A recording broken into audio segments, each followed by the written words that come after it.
શ્રી ગણેશાય નમઃ. મિત્રો, આપ જોઈ રહ્યા છો યુટ્યુબ આપણી ચેનલ આવો સત્સંગમાં આપ સૌનું સ્વાગત છે.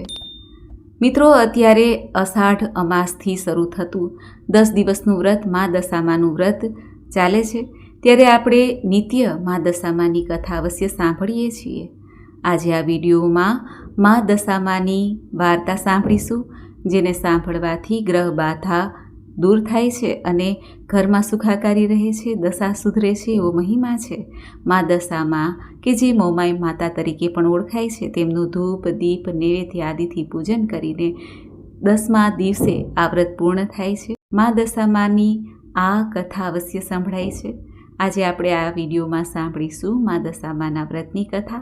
જો આપને આ વિડીયો પસંદ આવે તો લાઈક કરજો, શેર કરજો. આપ આ ચેનલ પહેલી વખત જોઈ રહ્યા છો તો સબસ્ક્રાઈબ કરી લેજો, જેથી આવનારના વિડીયોની માહિતી આપ સુધી તુરંત પહોંચી શકે. ધન્યવાદ. દશામાની વાર્તા. બોલો મા દશામાની જય.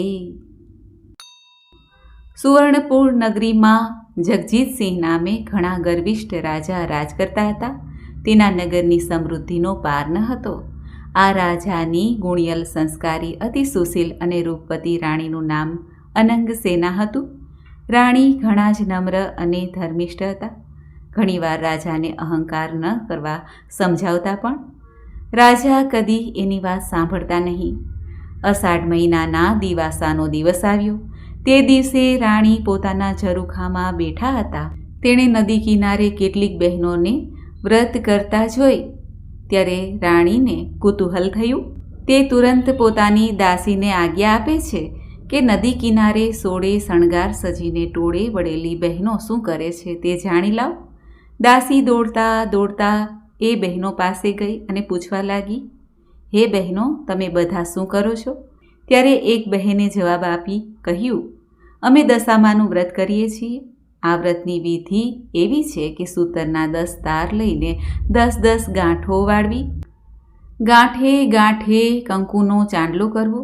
ત્યારબાદ બહેનોએ વ્રત ક્યારે કરવું, કેવી રીતે કરવું તે સર્વે જણાવ્યું. દાસીએ મહેલમાં આવીને રાણીને બધી વાત કરી. ધાર્મિક સ્વભાવની રાણીને પણ આ વ્રત કરવાની ઈચ્છા થઈ. તેણે મનથી વ્રત કરવાનું નક્કી કરી લીધું. તેણે આ વાત રાજાને જણાવી તો અહંકારી રાજાએ ના પાડી દીધી અને કહ્યું, આ વ્રત તો ગરીબ ગુરબા માટે છે. તારે તો ઘણી સાહ્યબી છે. ધન દોલત, નોકર ચાકર, બાગ બગીચા, રાજ પાટ બધું છે. માટે આ વ્રત કરવાનું તું છોડી દે. રાજાના અભિમાન ભર્યા વચન સાંભળીને રાણીનું દિલ દુભાયું. રાણી જાણતા હતા કે ગમે તેવી સમજાવટ છતાં અભિમાની રાજા એકના બે થવાના નથી. રાજાએ અહંકાર અને ગર્વ, અભિમાનમાં ચકચૂર થઈને દશામાના વ્રતનું અપમાન કર્યું. તેથી દશામાના ક્રોધનો પાર ન રહ્યો. માએ રાજાના સપનામાં આવીને એક જ શબ્દ કહ્યો, પડું છું. બીજા જ દિવસે પડોશી રાજા લાવ લશ્કર સાથે ચડી આવ્યા. આવા અણધાર્યા હુમલાથી રાજા જગજીતસિંહ ગભરાયા. જીવ બચાવવા માટે રાણી અને બંને કુંવરોને લઈને જંગલના રસ્તે ભાગ્યા. રાણી અનંગસેના મનમાં સમજે છે કે પોતાના પતિએ કરેલ દશામા વ્રતના અપમાનથી આ દશા પ્રાપ્ત થઈ છે. ઘોર જંગલમાં રાજા રાણી ઉઘાડા પગે ચાલ્યા જાય છે. પગમાં કાંટા કાંકરા પણ વાગે છે અને કુંવર પણ તરસ્યા થયા છે. એટલામાં એક વાવ આવી. રાજા પાણી લેવા માટે વાવમાં ઉતરે છે.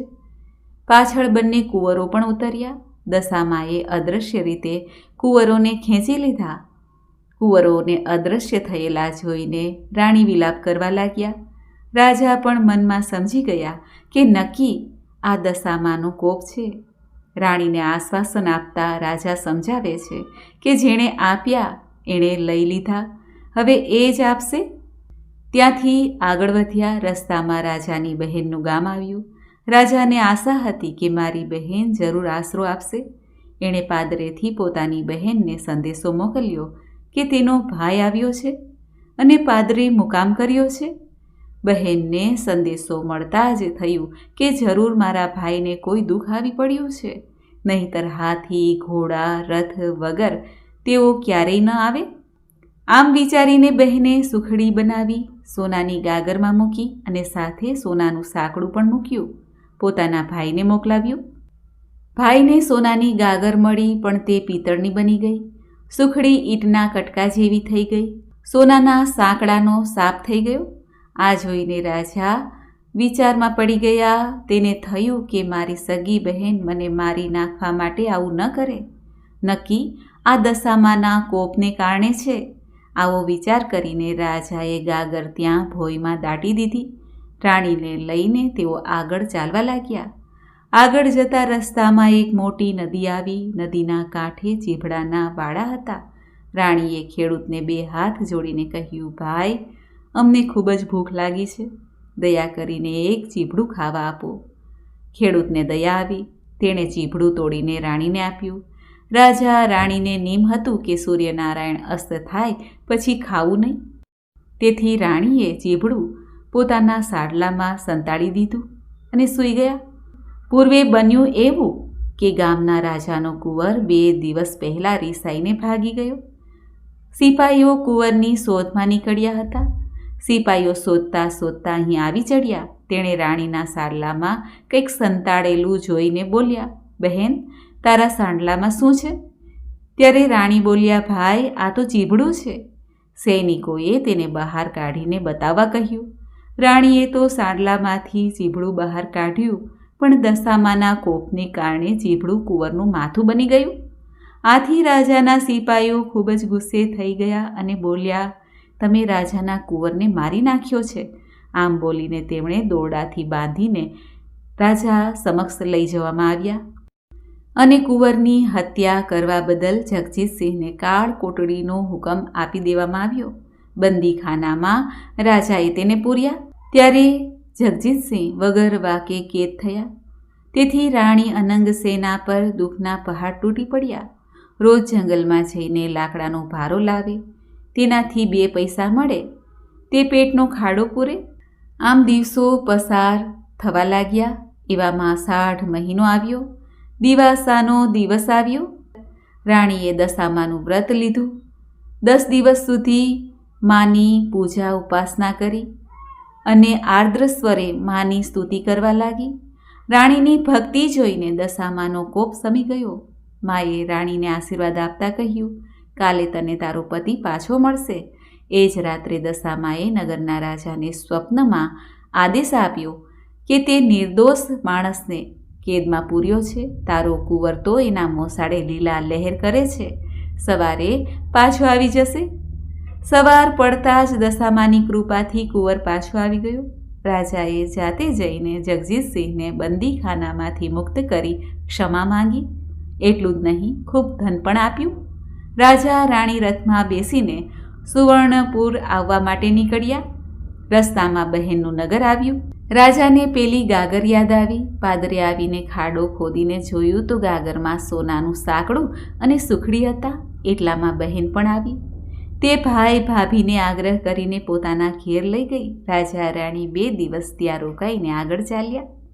રસ્તામાં પેલી વાવ આવી. વાવના કાંઠે દશામાં વૃદ્ધ ડોશીનું રૂપ ધારણ કરીને ઊભા હતા. રાજા રાણી તરત માતાજીને ઓળખી ગયા અને તેમના ચરણોમાં ઢળી પડ્યા. દશામાએ અસલ સ્વરૂપ આવીને દર્શન આપતા કહ્યું, હે રાજા, તે અભિમાન આણીને મારા વ્રતનું અપમાન કર્યું. તેથી હું તારા પર કોપાયમાન થઈ. પણ હવે તારો ગર્વ ઉગડી ગયો છે.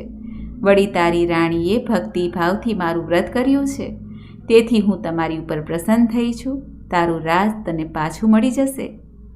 ત્યારે રાજા માં કરતા કરતા દશામાના પગમાં આળોટવા લાગ્યા અને કહ્યું, માં, હે દયાળી, કલયુગમાં તમારી કારમી કસોટીમાંથી કોઈ પાર ઉતરી નહીં શકે. માટે આવો કોપ કદી કરશો નહીં. દશામાં મીઠું મધુર હસ્યા અને બોલ્યા, તારી વાત કબૂલ કરું છું. કલયુગમાં જે કોઈ મારું વ્રત કરીને કથા સંભળાવશે તેની દશા સારી રહેશે. આમ કહીને દશામાં અંતર્ધ્યાન થઈ ગયા. રાજા રાણી બંને કુંવરોને લઈને પોતાના રાજ્યમાં આવ્યા. જગજીતસિંહના સેનાપતિએ પડોશી રાજાને હરાવીને રાજ્ય પાછું મેળવ્યું હતું. રાજા રાણી તો આનંદપૂર્વક રાજ્યમાં આવીને દિવસો પસાર કરવા લાગ્યા અને મા દશામાનું વ્રત આરંભ કર્યું. વ્રત કર્યા બાદ સુખેથી ઉજવણું કર્યું. હે દશામાં, જેવા તમે આ રાજા રાણીને ફળ્યા તેવું તમારું વ્રત કરનાર, કથા કહેનાર, કથા સાંભળનાર સૌને ફળજો. બોલો મા દશામાની જય. તો મિત્રો, આપણે સાંભળી મા દશામાની વાર્તા. મને આશા છે કે આપને આ વિડીયો જરૂર પસંદ આવ્યો હશે. દેહી સૌભાગ્યમ આરોગ્યમ દેહી મે પરમમ સુખમ રૂપમ દેહી જયમ દેહી યશો દેહી દિશો જય. બોલો મા દશામાની જય. મિત્રો, મને સાંભળવા માટે ધન્યવાદ. આપ સૌને મારા જય શ્રી કૃષ્ણ.